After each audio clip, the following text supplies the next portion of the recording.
wabarakatuh. Bismillahirrahmanirrahim. Alhamdulillahi rabbil alamin wa afdhalus salatu wa taslim ala sayyidina wa lana Muhammadin wa ala alihi wa sahbihi ajma'in.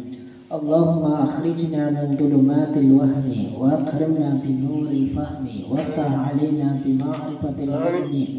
وسهل أخلاقنا بالحلم واجعلنا ممن يستمعون القول فيتبعون أحسنه إلى أن قال ودلق لما تصله يده من بدنه خروجا من خلاف من أوجبه.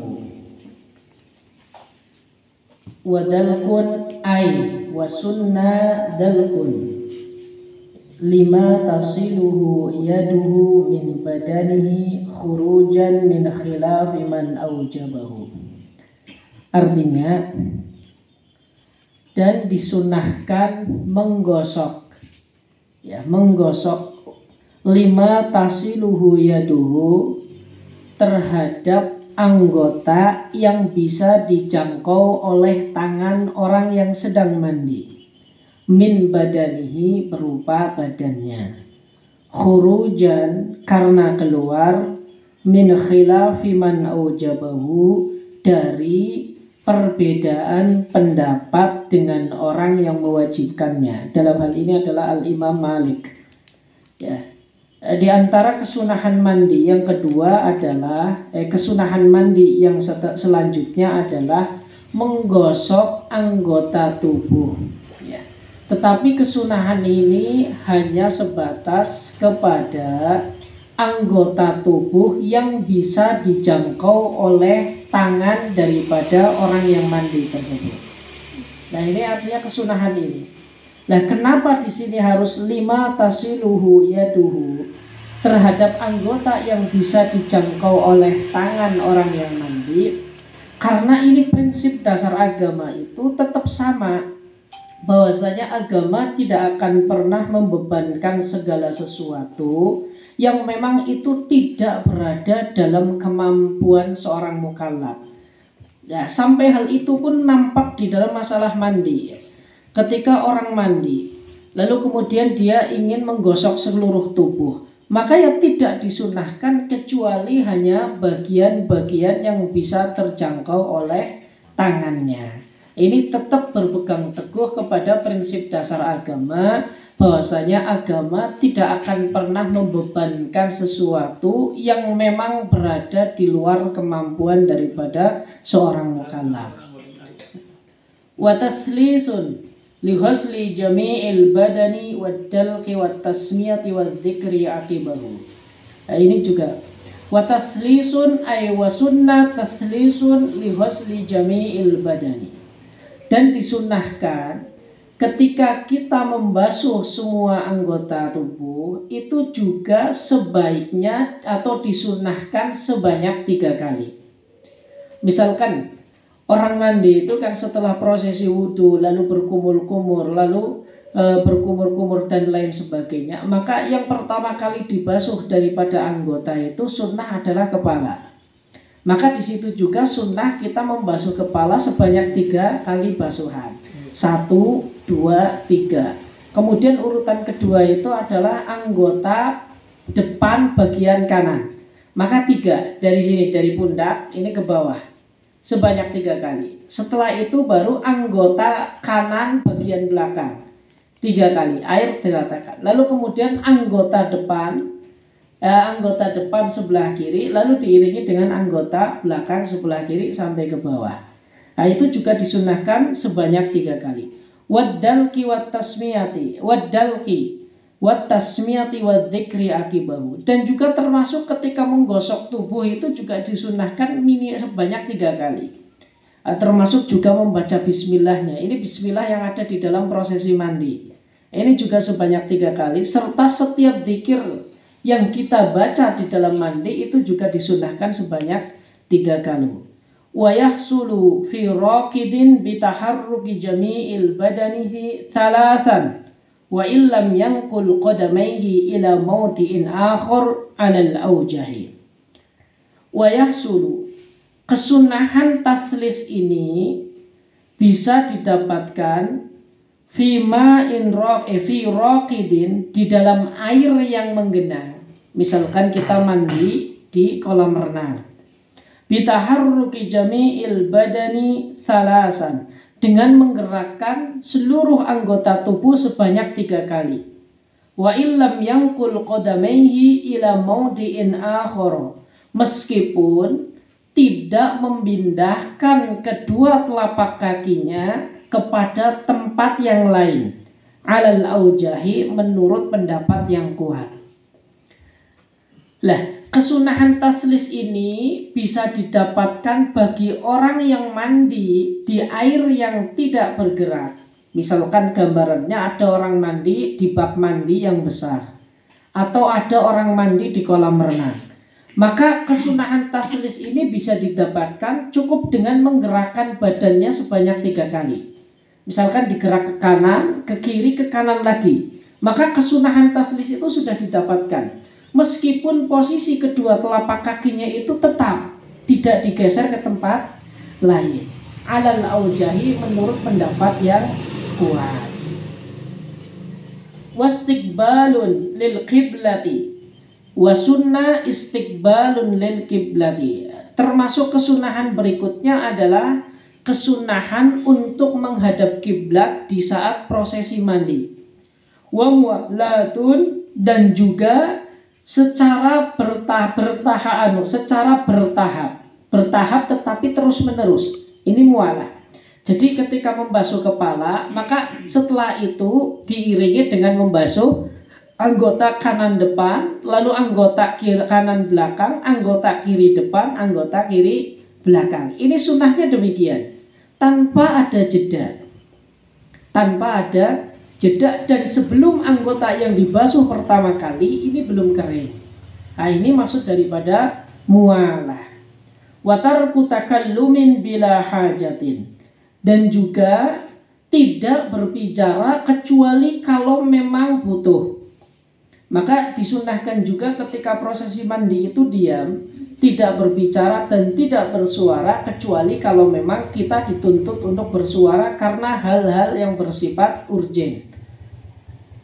Watan syipin bila udrin, dan juga disunahkan untuk tidak menghanduki tubuh bila udrin, tanpa adanya udur. Jadi kalau mandi sunnahnya itu ya tidak usah pakai handuk gitu ya. Jadi badannya itu biarkan kering dengan sendirinya secara natural.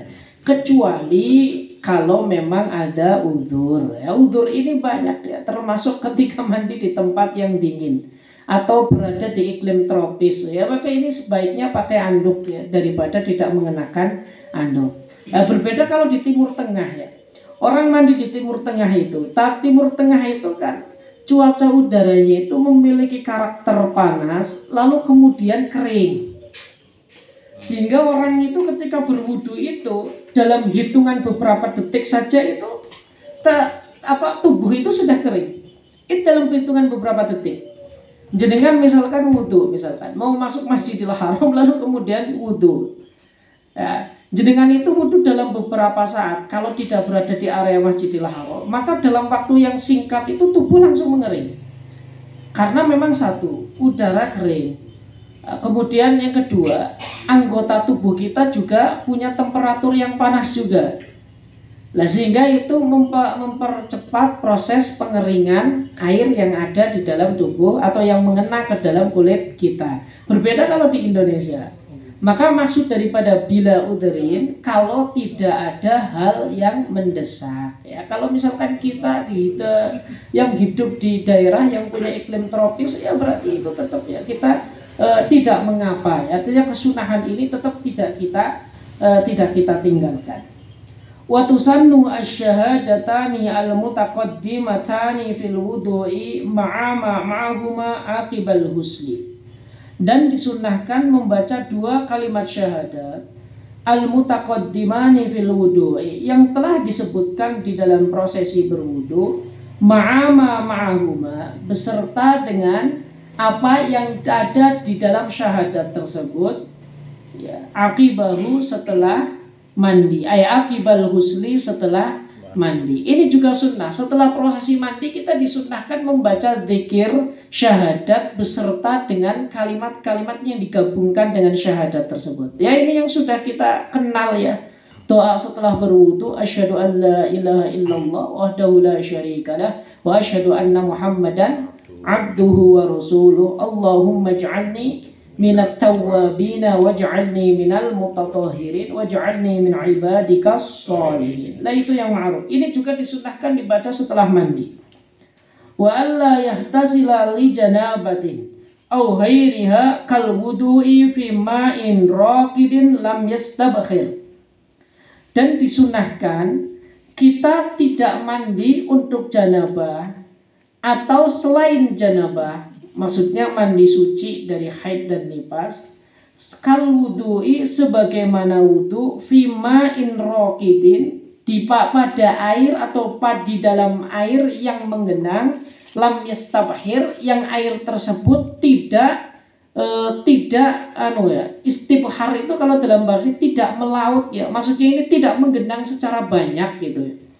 Maksudnya tidak ini, kalau air mengalir lalu kemudian air tersebut itu berpusat pada satu tempat, itu namanya berarti air yang yang mendon ya bahasanya apa nih? Menggenang ya, sampai air tersebut menggenang dalam jumlah banyak. Istilah yastabhir itu air mengalir lalu kemudian nanti pada satu titik air tersebut berhenti, lalu kemudian menggenang menjadi genangan yang banyak, yang lebih dari 2 kulah, kemudian bukan menjadi tempat untuk bersarangnya hewan-hewan tertentu. Maka ini bahasanya adalah yastabhir. Jadi ukurannya itu banyak. Seperti lautan, itu kan berasal dari aliran sungai yang menyatu menjadi satu.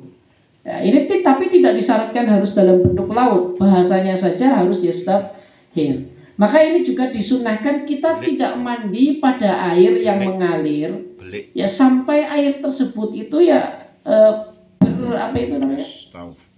yang menggenang itu ya, sampai air tersebut itu menggenang dalam satu titik kemudian dalam jumlah yang banyak. Ini hukumnya sunnah. Karena bi'in min ainin ghairi jarin, sebagaimana air yang muncul dari sumberan ya, yang tidak mengalir. Nah, misalkan ada air mengalir dari sumber tapi tidak mengalir. Jadi ada mata air tapi tidak mengalir. Nah, ini bisa jadi dalam bentuk sumur, atau biasanya kalau di pedesaan itu di tengah sawah itu biasanya salah satu sawah itu memiliki sumber air dari bawah. Nah, itu biasanya ke atas itu ya. Itu juga boleh dengan catatan kalau air tersebut itu sudah menggenang. Nah ini sunnah demikian. Far'un. Law ihtasala li janabatin wa nahwi jumu'atin bi niyyatihima hasala wa in kana al-afdalu ibradu kullin bi huslin aw li ahadihima hasala faqat. Far'un, cabang pembahasan. Lawih tasala li janabatin wa nahwi jumu'atin bi niyyatihima hasola. Jikalau ada orang mandi untuk janabah, mandi besar, dan juga mandi untuk sunnah sholat Jumat dengan kedua niatnya, hasola, maka kedua-duanya bisa dihasilkan. Artinya kayak gini, ada orang sekali mandi, namun mandi tersebut dengan tujuan untuk janabah dan juga untuk sunahnya sholat Jumat. Jadi 2 mandi digabungkan satu. Lah niatnya gimana? Kalau orang tersebut niat kedua-duanya, misalkan nawaitul husla li raf'il hadasil akbari wa li sunnatil jamaati aw wa li sunnatil jumu'ati aw wa li yaumil jumu'ati lillahi ta'ala. Maka ketika mandi dengan niat tersebut hasola, maka kedua mandi tersebut bisa didapatkan. Mandi wajibnya, mandi janabahnya juga dinyatakan cukup oleh fikih. Kemudian mandi sunnah Jumatnya juga dinilai atau dianggap kesunahannya oleh fikih. Jadi pahalanya itu kedua-duanya bisa didapatkan. Ya, wa in kana al-afdalu ibradu kullin bihuslin. Meskipun yang lebih utama itu kedua-duanya dipisahkan. Ya, ini yang lebih utama. Tetapi kalau tadi misalkan ingin menghemat air atau ingin menghemat waktu, maka itu boleh digabungkan asalkan niatnya juga digabungkan. Meskipun yang lebih baik itu masing-masing dibuat secara tersendiri. Au li ahadima hasola faqat. Atau mandi namun yang diniati hanya salah satu di antara keduanya, maka yang didapatkan itu adalah salah satu di antara keduanya. Misalkan dia janabah pada hari Jumat, sebelum hadir ke prosesi sholat Jumat, dia mandi tapi niatnya hanya nawaitul husla li rabbil hadasil akbar, tanpa menyertakan niat walisunnatil Jumati. Maka kalau semacam ini yang didapatkan hanya mandi janabahnya saja, untuk sholat Jumatnya tidak didapatkan. Ini karena segala sesuatu itu ya tetap ya dilihat daripada niatnya dan tergantung kepada niatnya. Walau ahdatha thumma ajnaba kafa huslun wahidun wa illam yanwi ma'hu al-wudu'a wala rattaba a'tawahu. Walau ahdasa, kalau ada orang berhadas kecil, thumma ajnaba, lalu kemudian dia berhadas besar, kafa huslun wahidun, maka cukup hanya dengan mandi satu kali. Wa illam yanwi ma'hu al-wudu'a, meskipun ketika mandi tersebut orang tersebut tidak niat wudu. Wala rattaba a'dahu, dan meskipun tidak mengurutkan anggota-anggota wudu. Jadi ini maksudnya ini, ada orang punya hadas kecil, lalu selain punya hadas kecil, orang tersebut juga punya hadas besar. Jadi di dalam tubuhnya ada hadas kecil, ada hadas besar. Kan perbedaannya, kalau hadas kecil ini kan segala sesuatu yang mewajibkan wudu.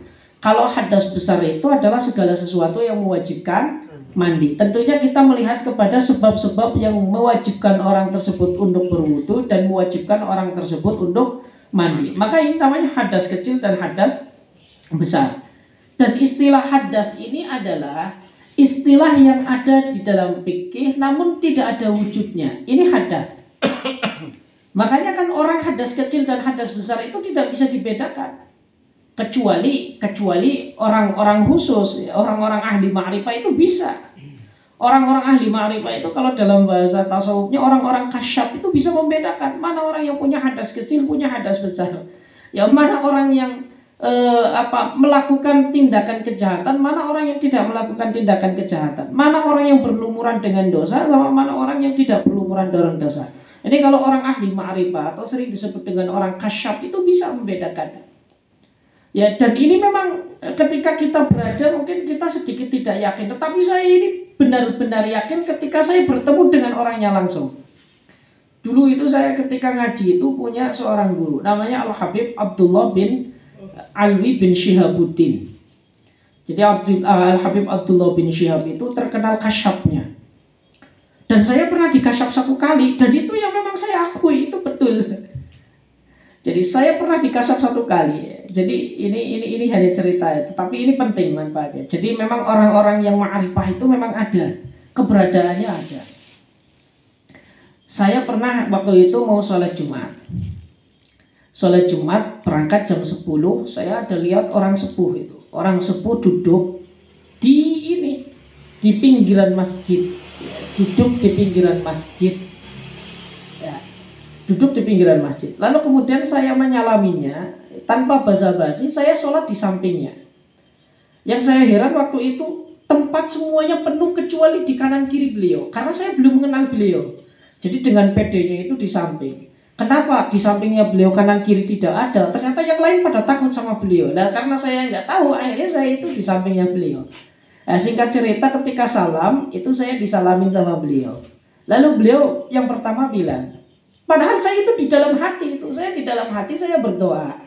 Di dalam hati saya berdoa. Lalu ketika saya menyalami beliau, lalu beliau bilang, kamu harusnya kalau doa jangan untuk dirimu sendiri, tetapi kalau berdoa itu untuk orang banyak, keluarga dan juga untuk umat muslim. Jangan berdoa untuk diri sendiri. Dalam pikiran saya, ini kok tahu ini ya, gitu ya. Nah, ini tahu. Ya, terus pertama itu, lalu kemudian beliau juga menanya. Ya, beliau juga di situ bilang, ya, misalkan kamu suka ini ya, kamu suka ini, tindakan ini itu tidak benar. Itu disampaikan betul oleh beliau. Lah, ketika sampai kayak gitu, akhirnya saya ke belakang pindah shop. Lalu saya ditanya sama teman saya, kamu kok berani sekali sholat di samping Habib Abdullah? Ya ternyata karena beliau kasyaf, pastinya tidak ada orang yang berani mendekati beliau. Soalnya orang kasyaf itu kan segala sesuatu itu akan kelihatan. Jadi kita melihat orang itu ya, kalau orang kasyaf itu melihat orang itu ya bukan dengan wujud orang yang pada normalnya. Tetapi beliau itu bisa melihat wujud orang tersebut itu sesuai dengan sifat yang ada di dalam tubuhnya. Nah ini mending kalau Habib Abdullah itu tidak terlalu ekstrim. Kalau Al-Habib Abu Bakar bin Syihab itu ekstrim sekali. Pernah suatu ketika itu ada mahasiswa Indonesia. Jadi ini mahasiswa baru itu kan ingin ikut pengajiannya beliau kayak gini. Tapi beliau itu terkenal kasyaf tapi ekstrim. Maka di saat beliau itu membuka pengajian, beliau itu melihat satu-satu. Dan spontan beliau di situ. Kalau ada orang itu, pernah itu ada mahasiswa itu disuruh keluar sama beliau, tapi dengan bahasa yang keras. Ya misalkan, kamu kerak keluar itu beliau itu Habib Abu Bakar bin Syihabuddin. Itu di dalam majelis itu satu-satu dilihatin. Kamu kerak keluar, kamu kambing keluar, kamu kerbau keluar, kamu ini keluar itu semacam itu. Jadi memang orang-orang yang semacam itu memang ada, ya begitu. Nah, kita kembali lagi ke haddas. Ini anak cerita saja. Kalau haddas itu adalah sesuatu yang tidak nampak. Nah, makanya dalam bahasa fikih ini sering didefinisikan sebagai amrun i'tibariyun yaqumu bi'ada'il insan. Jadi segala sesuatu yang sifatnya hanya mu'tabar. Mu'tabar itu hanya dikira-kirakan saja tanpa ada wujudnya. Namun ini yamna'u sihhatas sholati haitsu la murakhisu lahu. Akan tetapi bisa menghalangi sahnya sholat ketika tidak ada rukhsah. Ini hadas.